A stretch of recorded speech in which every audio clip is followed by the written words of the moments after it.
Pakai cara ini bikin selai nanas buat isian nastar, nggak pakai aduk-aduk terus, super gampang ya. Kita masukkan dulu nanasnya, lalu kita haluskan pakai chopper. Nah setelah kita haluskan, lalu masukkan ke dalam wadah. Kalau kalian mau diparut manual juga boleh, ini aku pakai chopper Idealife.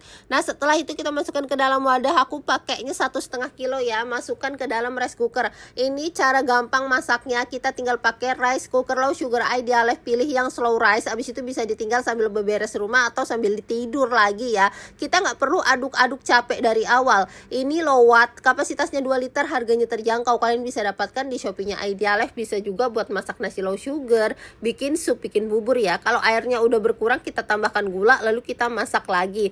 Masaknya 2 kali. Nah ini airnya udah berkurang lagi, terus tinggal kita pindahin ke kompor biar dia itu makin keset ya moms ya. Tapi ini cuma sebentar aja, dia warnanya udah langsung coklat gini. Masukkan ke dalam wadah lalu dinginkan. Kalau mau dibentuk-bentuk, kita masukkan kulkas dulu ya, biar dia itu lebih kokoh.